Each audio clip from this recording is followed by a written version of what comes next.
Okay, I've got the pinion sitting up here in the vise, just in a little vise I have here with some aluminium homemade soft jaws in them.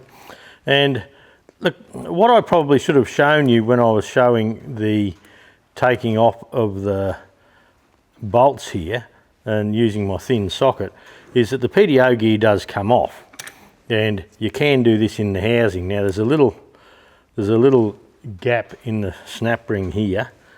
You can pop that snap ring out.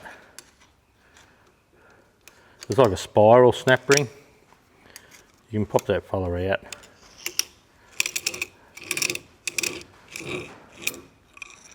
And that's him there.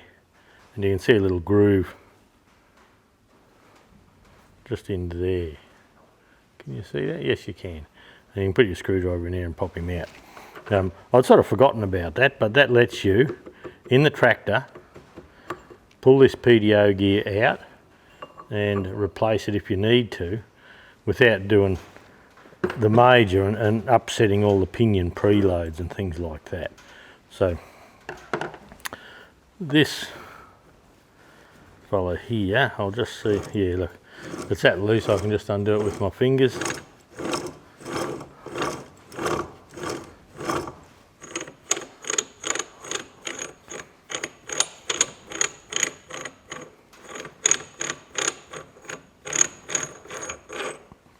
Now this has been bashed up with a punch or something. You can see a couple of rough marks there. I'll probably just file them so there's no sharp edges for assembly. There is a sham for both sides. I don't think it matters which way. And here is here's the lock tab. So you can see the lock tab's had one tab broken off it at some time in the past. So this old girl, she's probably been apart 100,000 times, and we'll just see how we go. Now this here is usually easy to get off. So if I move this across,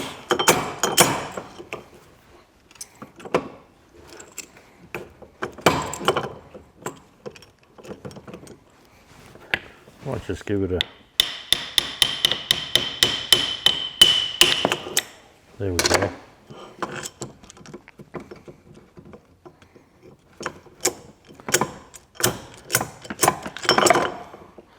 Okay, and that's stuck to the bearing for some reason, no idea why, but there's our bearing. That's pretty ordinary. You can see it's been worn that much. You can see shiny parts on the race there, so the race has been rubbing on the cup. Here we have a bearing here, and see the gap in there? That's the wear. Like a full bearing won't have wear like that in it. So let's shift. I've got the new hydraulic pump sitting there ready to rock and roll. But yeah, so there's your drive hub for your PTO. So it can only go on one way. And once again, there's a bearing. Now, very poor nick. And down in here, you can see what the bearings are like. So no wonder she was grumbling and rumbling.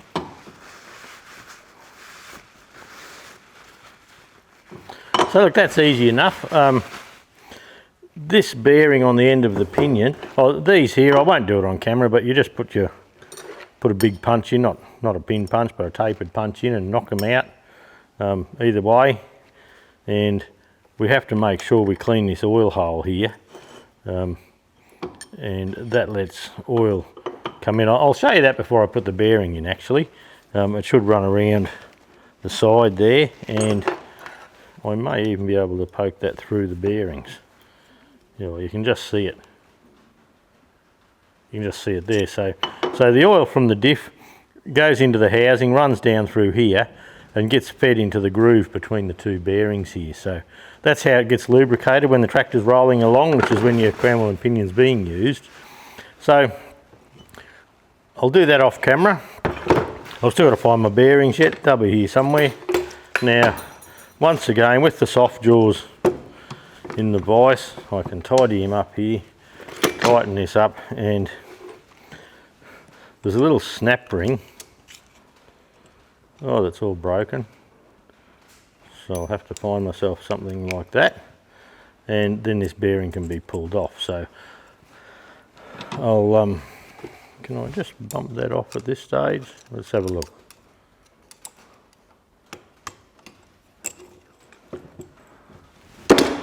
I won't take the shortcut, I'll do it.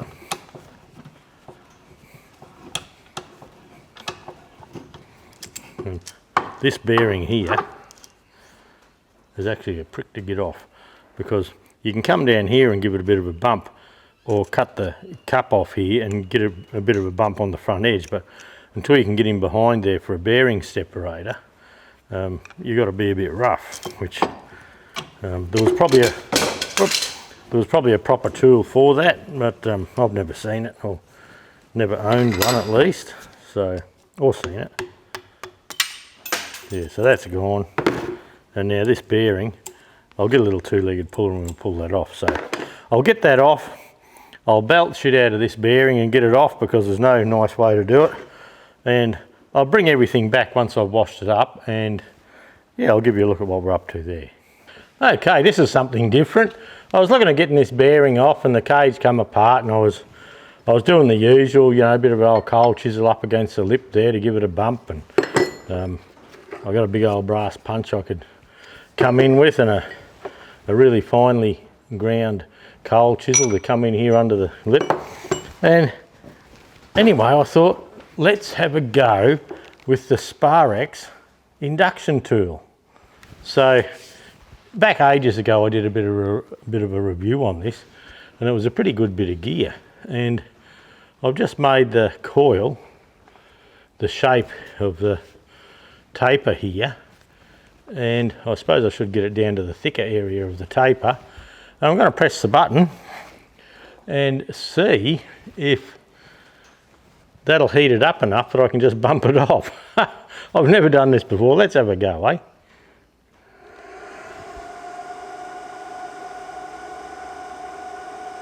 Sometimes takes a couple of minutes. I know on a nut it takes a couple of minutes.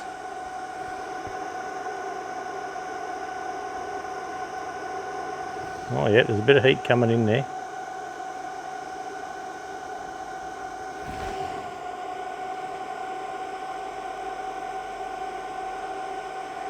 It's starting to smoke.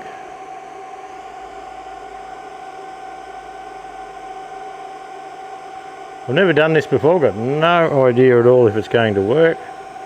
I just thought it'd be fun to have a try.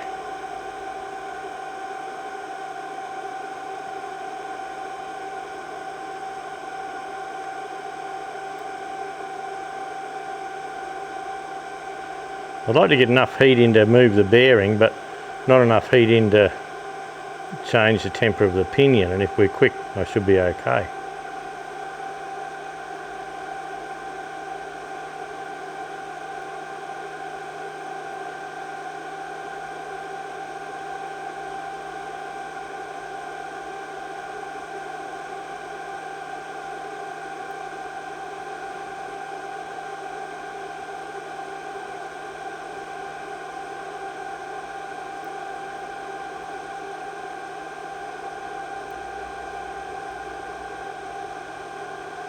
I can see just down here I can see the fluid moving. Must be a bit of, I washed it, so a bit of cleaning fluid coming in there. It's starting to bubble.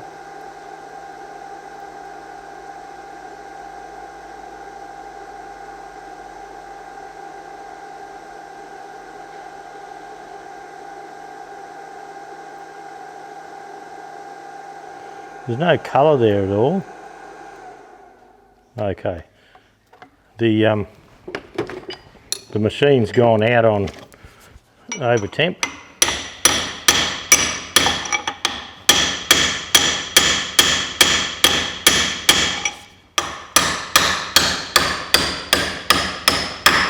Look at that.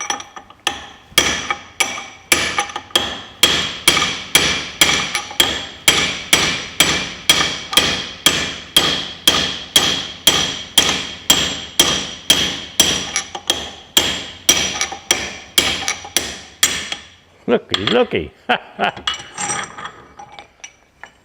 never done that before. I probably shouldn't hang on to that bearing.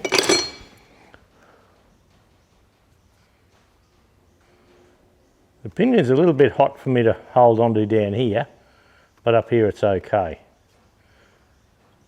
And the gear's fairly hot. Anyway, there you go. I just wanted to try that. The old Sparex heat gun.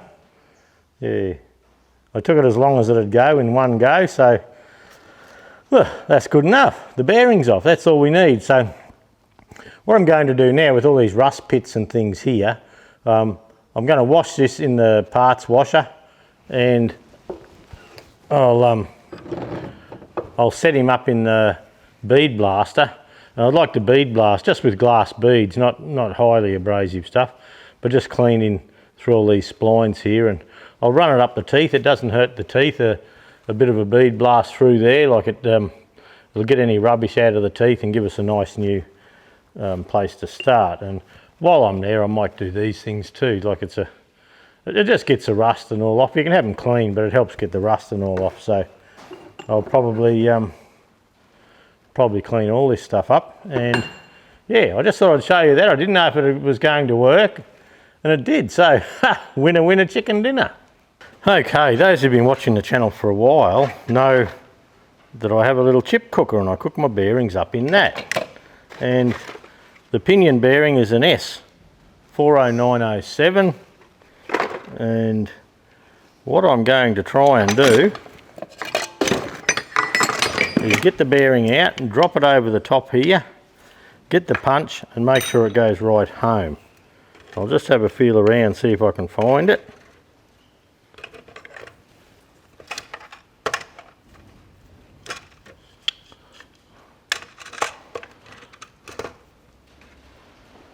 There we go. And I'm not 100% sure of the temperature, but usually I heat it up until the oil's moving, and the thermostat on the cooker goes on and off about 3 times on the maximum setting, and then I go from there. But you got to make sure you've got your hammer and punch ready. Sometimes if they don't go down straight, yes, they may go all the way, and just no worries at all. But anyway, let's have a go. Look at that, straight on. Just make sure. Oh, you can hear how that is. So yeah, I've got the outer here to put into the housing, but I dropped this on here, and what that'll do with us now, I'll set this other get the bearing housing, or pinion support bearing support housing. I've got the bearings out. I've just got to clean it up a bit, get the cups in, and then I can bring it down, and we can work on just getting a bit of tension on the bearings, and yeah, go from there. So but anyway, I just thought I'd show you that, but everyone often likes to see that. Okay, so now our bearing's on. I've oiled him up. I've got the cups pressed into the housing here. So this has to go down that way, so when it bolts into the housing, we're clear. The new bearing on this side just comes down and sits on there. The PDO drive hub, or ground speed hub, that goes with that lip down that way. We need our lock washer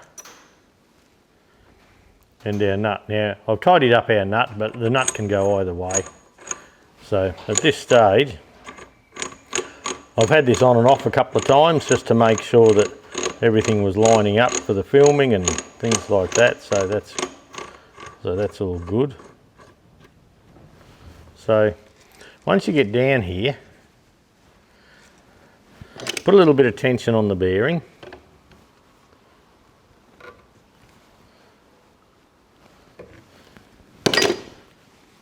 Turn it, say half a dozen times, 3 or 4 times, whatever you like. And then bump down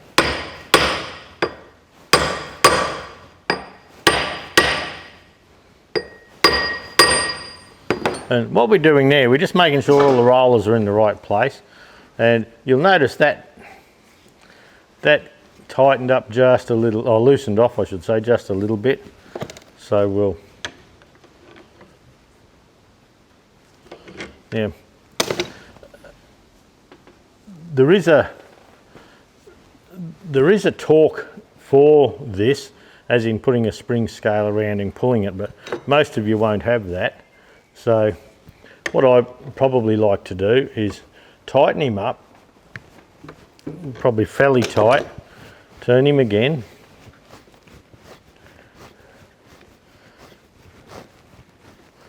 then in my case this little lug here will line up if I back it off a little bit. So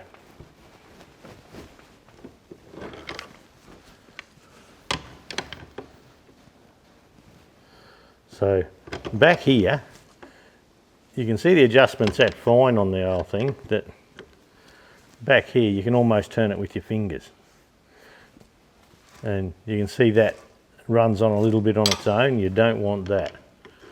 So if we, you can see it doesn't matter how we go there, that does not want to run forward on its own.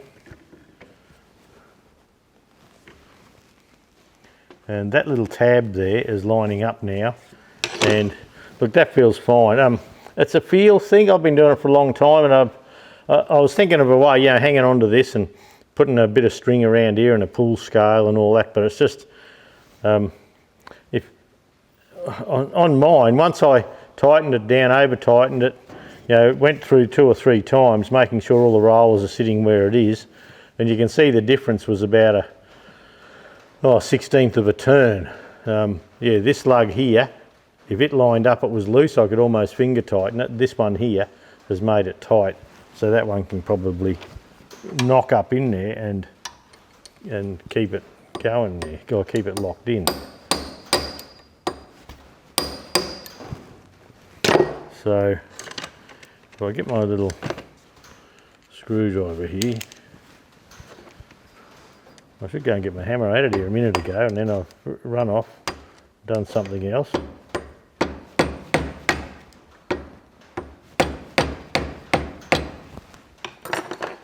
Then knock him in.